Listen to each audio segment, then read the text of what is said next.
नमस्कार, capital TV की special story में आपका स्वागत है और मैं हूं साइमा। क्या दिल्ली में राष्ट्रपति शासन लगेगा? क्या दिल्ली के सीएम अरविंद केजरीवाल की गलती की सजा दिल्ली की जनता को परेशानी झेलने के तौर पर मिलेगी? ये सवाल और चर्चाएं एक बार फिर से जोरों पर है। सबके जहन में एक ही सवाल है कि अगर दिल्ली में राष्ट्रपति शासन लगा तो क्या होगा, क्योंकि जब से दिल्ली के मुख्यमंत्री अरविंद केजरीवाल को ईडी ने गिरफ्तार किया है और उसके बाद उनको तिहाड़ जेल भेज दिया गया है, उसके बाद से एक ही सवाल है कि क्या दिल्ली की सरकार जेल से चलेगी? तो क्या कुछ है पूरा मामला और क्या वाकई दिल्ली में राष्ट्रपति शासन लगने वाला है? सब कुछ आपको हमारी स्पेशल स्टोरी में बताते हैं। दिल्ली की सियासत में इस वक्त कब क्या हो जाए कुछ कहा नहीं जा सकता है, क्योंकि अरविंद केजरीवाल के जेल जाने से राजधानी दिल्ली में राष्ट्रपति शासन लगाए जाने की अटकलें एक बार फिर से जोर पकड़ने लगी हैं। दरअसल दिल्ली के उपराज्यपाल की तरफ से केंद्रीय गृह मंत्रालय को पत्र लिखकर दिल्ली सरकार की शिकायत कर दी गई है, जिसके बाद दिल्ली सरकार के मंत्रियों में हड़कंप मचा हुआ है। सूत्रों के मुताबिक जो खबर सामने आ रही है उसमें यह कहा गया है कि इस चिट्ठी के सामने आने के बाद और ये पता चलने के बाद कि दिल्ली सरकार की शिकायत की गई है कि राष्ट्रपति शासन लग सकता है, आम आदमी पार्टी के नेताओं में घबराहट मची हुई है। वहीं 8 अप्रैल को दिल्ली विधानसभा में बोलते हुए एक आप विधायक ने यह दावा किया कि भाजपा आपको डराने के लिए दिल्ली में राष्ट्रपति शासन की अफवाह फैला रही है।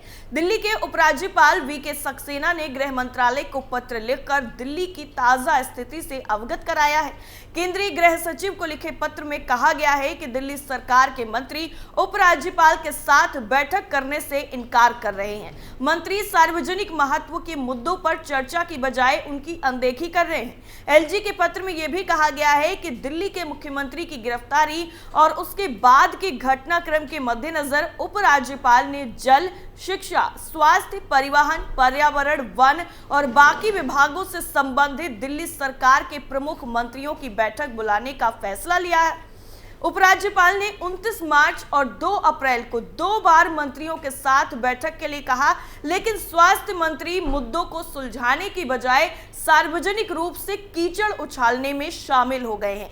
वो उपराज्यपाल से मिलने से इनकार कर चुके हैं, जबकि बाकी मंत्रियों में गोपाल राय, कैलाश गहलोत, आतिशी ने भी असंवेदनशीलता दिखाई और नागरिकों को प्रभावित करने वाले जो दैनिक मुद्दे हैं उन पर उपराज्यपाल वीके सक्सेना के साथ बैठक में भाग लेने से इनकार कर दिया। पत्र में यह भी कहा गया है कि उपराज्यपाल की तरफ से बैठक में भाग लेने के लिए मंत्रियों को सूचित किया गया था, उन्हें जानकारी दी गई थी, लेकिन उन सभी ने ईमेल के जरिए से ही आदर्श आचार संहिता का हवाला देकर बैठक में भाग लेने से साफ तौर पर इनकार कर दिया। उपराज्यपाल के प्रधान सचिव ने पत्र में यह भी लिखा है कि उपराज्यपाल का मानना है कि इस तरीके की बैठक जरूरी थी, जिससे सीएम केजरीवाल की गिरफ्तारी की वजह से शासन के नियमित कामों में बाधा नहीं आए और किसी भी तरीके से कोई दिक्कत ना हो। एलजी विनय कुमार सक्सेना की तरफ से दिल्ली सरकार के कामकाज को लेकर सवाल उठाने पर स्वास्थ्य मंत्री सौरभ भारद्वाज ने भी पलटवार किया है। भारद्वाज ने कहा है कि एलजी को संविधान समझना चाहिए। वो किन विषयों का जिक्र कर रहे हैं? पानी, स्वास्थ्य, पर्यावरण और वन विभाग का ये ट्रांसफर का विषय है, यानी ये चुनी हुई सरकार का विषय है। दिल्ली सरकार ने एलजी दफ्तर की भूमिका पर सवाल उठाए। एक खबर के मुताबिक दिल्ली सरकार ने एलजी की तरफ से गृह मंत्रालय को लिखे उस पत्र को लेकर उनकी आलोचना की है, जिसमें एलजी ने आरोप लगाया है कि सरकार के मंत्री उनकी तरफ से बुलाई गई बैठकों में भाग नहीं ले रहे हैं। इसके जवाब में आम आदमी पार्टी सरकार ने इसे ट्रांसफर विषय बताकर एलजी दफ्तर की भूमिका पर ही सवाल उठा दिए। दिल्ली सरकार ने भारत के संविधान के मुताबिक दिल्ली की निर्वाचित सरकार को हस्तांतरित विषयों में उनकी भूमिका के संबंध में एलजी दफ्तर में पूर्ण भ्रम की स्थिति पर निशाना साधा। दिल्ली में राष्ट्रपति शासन लगाने की कोशिश कर रही भाजपा। दरअसल आम आदमी पार्टी के विधायकों ने दिल्ली विधानसभा में यह आरोप लगाया है कि मुख्यमंत्री अरविंद केजरीवाल की गिरफ्तारी के बाद भाजपा राजधानी दिल्ली में राष्ट्रपति शासन लगाने की कोशिश कर रही है। कस्तूरबा नगर से आप विधायक मदन लाल ने दिल्ली में असंवैधानिक रूप से राष्ट्रपति शासन लगाने की कोशिश पर चर्चा के दौरान दावा किया कि भाजपा केजरीवाल की गिरफ्तारी के बाद उन्हें इस्तीफा देने के लिए मजबूर करने की कोशिश कर रही है। उन्होंने यह भी कहा कि दिल्ली में आपातकाल जैसी स्थिति पैदा हो गई है। एलजी के सक्सेना कह रहे हैं कि वो केजरीवाल को जेल से सरकार चलाने की अनुमति नहीं देंगे। मदन लाल ने यह भी दावा किया कि आम आदमी पार्टी को डराने के लिए दिल्ली में राष्ट्रपति शासन की अफवाह फैलाई जा रही है। दिल्ली की सरकार जेल से नहीं चलेगी। गौरतलब है कि दिल्ली के उपराज्यपाल वीके सक्सेना ने बीते दिनों एक टीवी चैनल के कार्यक्रम में बोलते हुए कहा था कि दिल्ली की सरकार जेल से नहीं चलाई जाएगी। सक्सेना की ये टिप्पणी आपके नेताओं के उन बयानों के बाद आई थी जिसमें उन्होंने कहा था कि केजरीवाल जेल में रहने के बावजूद सीएम पद से इस्तीफा नहीं देंगे। आपको बता दें कि प्रवर्तन निदेशालय यानी ईडी ने दिल्ली के कथित शराब घोटाले से जुड़े मनी लॉन्ड्रिंग मामले में घिरे मुख्यमंत्री अरविंद केजरीवाल को 21 मार्च को गिरफ्तार कर लिया था और वो 15 अप्रैल तक न्यायिक हिरासत में है। वैसे आपको बता दें कि जिस वक्त केजरीवाल को गिरफ्तार किया गया था उस वक्त भी दिल्ली में राष्ट्रपति शासन को लेकर कई तरह के सवाल उठने लगे थे। उस वक्त कहा गया था कि दिल्ली में राष्ट्रपति शासन लगेगा या नहीं, इस पर अभी कुछ कहा नहीं जा सकता है और ये मुश्किल भी था, लेकिन इतना तय था कि मुख्यमंत्री अरविंद केजरीवाल जेल से सरकार नहीं चला सकेंगे। राजनिवास के स्तर पर केजरीवाल और दिल्ली सरकार की हर गतिविधि पर पैनी निगाह रखी गई। यह भी देखा गया है कि सप्ताह भर से किस तरीके से प्रशासनिक कामकाज प्रभावित हो रहे हैं। इस बीच में गिरफ्तारी और रिमांड के विरोध में दिल्ली हाईकोर्ट में दायर याचिका पर केजरीवाल को कोई राहत भी नहीं मिली। गिरफ्तारी के मामले पर हस्तक्षेप करने से अदालत ने साफ तौर पर इनकार कर दिया।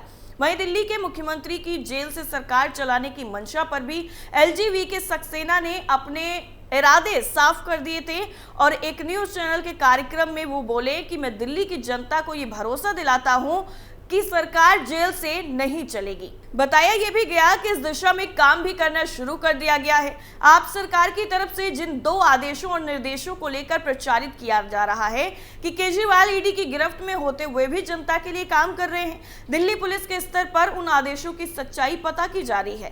कार्यक्रम में एक दूसरे सवाल के जवाब में एलजी ने कहा कि दिल्ली में काम करना लोहे के चने चबाने जैसा है, लेकिन बीते 2 सालों में दिल्ली को बेहतर बनाने के लिए उन्होंने बहुत से काम किए हैं जो नजर भी आते हैं। आने वाले महीनों में दिल्ली को विश्व स्तरीय राजधानी बनाने के लिए किए जा रहे प्रयास और तेज किए जाएंगे। क्या है विकल्प? एक रिपोर्ट के मुताबिक जेल नियमावली के मुताबिक सीएम ना वहां कोई बैठक कर सकते हैं और ना ही फाइलों या पत्रों का आदान प्रदान कर सकते हैं। इससे पद और गोपनीयता भंग होती है। अब अगर कैबिनेट बैठक नहीं होगी तो फिर निर्णय नहीं लिए जा सकेंगे। एलजी की स्वीकृति के लिए भी फाइल सीएम की तरफ से ही भेजी जाती है, लेकिन 21 मार्च से जब से केजरीवाल गिरफ्तार हुए हैं इन दोनों ही तरीके की जो प्रक्रियाएं हैं वो बंद हो गई हैं। आप सरकार के पास पूर्ण बहुमत है। इस सूरत में सीधे तौर पर राष्ट्रपति शासन तो नहीं लगाया जा सकता है। ऐसा तभी मुमकिन है जब दिल्ली में संवैधानिक संकट पैदा हो जाए। सूत्रों की अगर माने तो अगर मुख्यमंत्री इस्तीफा नहीं देते हैं और जेल से ही सरकार चलाने की नाकाम कोशिश करते रहते हैं तो लंबित फाइलों की संख्या बढ़ती जाएगी, जिससे संवैधानिक संकट खड़ा होना तय माना जा रहा है। क्या कहते हैं जानकार? न्यायमूर्ति जो रिटायर हो चुके हैं सुधीर अग्रवाल न्यायिक सदस्य भी हैं एनजीटी के, उनके मुताबिक किसी सरकारी अधिकारी के जेल जाने की स्थिति में उसे निलंबित करने का कानून है, लेकिन राजनेताओं पर कानूनी तौर पर ऐसी कोई भी रोक नहीं है। फिर भी चूंकि दिल्ली पूर्ण राज्य नहीं है, ऐसे में अगर मुख्यमंत्री इस्तीफा नहीं देते हैं तो राष्ट्रपति दिल्ली में राष्ट्रपति शासन लागू कर सकते हैं। योगेंद्र नारायण जो पूर्व महासचिव है राज्यसभा के, उनके मुताबिक केजरीवाल को ईडी ने गिरफ्तार किया है और ऐसे में अगर उन्हें न्यायिक हिरासत में भेज दिया जाता है, जो कि अब भेजा जा चुका है, तो ये सीधे तौर पर अदालत पर निर्भर होता है कि वो उन्हें मुख्यमंत्री पद के दायित्व का निर्वहन करने देती है या फिर नहीं। इसे लेकर संवैधानिक नियम कायदे जैसी कोई बात नहीं है। हालांकि पहले ऐसा कोई मामला ध्यान में नहीं है जब किसी प्रधानमंत्री या ये मुख्यमंत्री ने जेल में रहकर सरकार चलाई हो। वैसे आपको यहां पर यह भी बता दें कि अभी हाल ही में मुख्यमंत्री पद से अरविंद केजरीवाल को हटाने के लिए कई सारी याचिकाएं भी डाली गई, लेकिन कोर्ट ने यह कहते हुए खारिज कर दिया है कि अरविंद केजरीवाल का ये खुद का मसला है और वो खुद ये फैसला लेंगे कि वो इस्तीफा देते हैं या फिर नहीं। और अभी हाल ही में एक जब दूसरी याचिका हाईकोर्ट में गई तो हाईकोर्ट ने साफ तौर पर फटकार लगाई याचिकाकर्ता को और ये कहा कि सिर्फ और सिर्फ ये पब्लिसिटी पाने के लिए किया गया है। ऐसे लोगों पर जुर्माना लगाना चाहिए जो बार बार एक ही मुद्दे को लेकर कोर्ट आ जाते हैं और कोर्ट का वक्त बर्बाद करते हैं। वहीं इस पूरे मामले को लेकर के आतिशी मार्लेना जो आम आदमी पार्टी की ही मंत्री हैं, उनके मुताबिक कोई भी संवैधानिक प्रावधान जेल से शासन चलाने को नहीं रोकता है। भाजपा शासित केंद्र सरकार ईडी का इस्तेमाल कर लोकतांत्रिक रूप से चुनी हुई विपक्षी दलों की सरकारों को कमजोर कर रही है। इसके तहत विपक्षी मुख्यमंत्रियों को इस्तीफा देने के लिए मजबूर किया जा सकता है या पीएमएलए की कठोर धाराओं के तहत गिरफ्तारी का सामना करना पड़ सकता है। यानी कुल मिलाकर के अगर देखा जाए तो दिल्ली में राष्ट्रपति शासन लगने की तरफ कुछ लोग इशारा भी कर रहे हैं तो कुछ लोग इससे साफ तौर पर इनकार कर रहे हैं और दिल्ली सरकार के नेता मंत्री भी इस बात को नहीं मानते हैं कि दिल्ली में राष्ट्रपति शासन लगेगा। लेकिन देखना यहां पर यह काफी महत्वपूर्ण होगा कि क्या एलजी की चिट्ठी के बाद कुछ बड़ा फैसला होता है या फिर नहीं होता है। आपको क्या लगता है हमें कमेंट करके जरूर बताइए। फिलहाल के लिए इतना ही, बाकी खबरों के लिए आप जुड़े रहिए कैपिटल टीवी के साथ। नमस्कार।